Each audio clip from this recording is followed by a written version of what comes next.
One Night Only is the latest romantic comedy movie by Will Gluck starring Monica Barbaro and Callum Turner. On the one night of the year when sex is legal for unmarried people, two lonely New Yorkers unexpectedly cross paths. As chaos unfolds around them, Owen and Allie discover that they might be searching for something more than a fleeting encounter. This movie has shown me that the recent romantic movies we see now have a very formulaic approach, and it's not like how it used to be. This movie felt a little too beat for beat of what happens in the Anyone But You movie with Sydney Sweeney and Glenn Powell, also directed by the same person who made this movie. I feel it tried to capture a similar feeling, but instead complicated some things, especially with the in-quote sex is legal for unmarried people storyline. The movie is humorous at some parts, mainly due to the actors, but the direction lacks a little bit of depth. An example of a good romantic movie is 500 Days of Summer. I said I love the Smiths.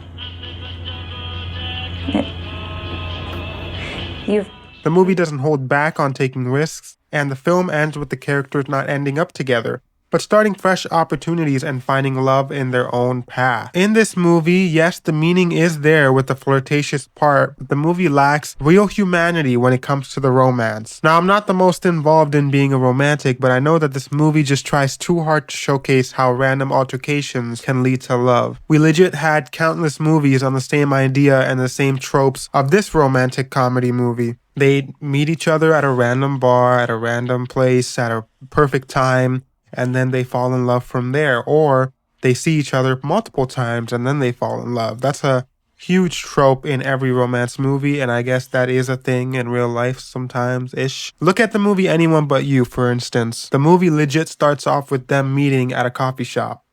It's the same thing. They did the same thing. This movie has a good scene, I remember, which is the scene in the pizza shop, which they showcase in the trailer, and what leads to it, because it leads you to another scene you would not expect normally in a romance movie, so I guess that's a good part, right? Anyway, studios have to step it up when it comes to these theatrical romance movie experience, because this one felt flat. There are quite a few reasons people believe romantic movies have become less popular over the past decade. Superhero movies and franchises, took over. Studios have discovered that superhero movies and action movies tend to kind of get more money. I guess Marvel and DC are making the run for it. Streaming has also changed everything. Romantic comedies are not usually on the big screen anymore. They usually just appear onto Netflix and your casual streaming services. And instead of watching them on the big screen, people just watch them at home with their, pair or their loved one or couple, It's basically a home movie experience. Audiences also want bigger spectacles. When you go to watch a movie, tickets are very expensive these days, costing from $16 to $20, maybe even $30 if you're watching it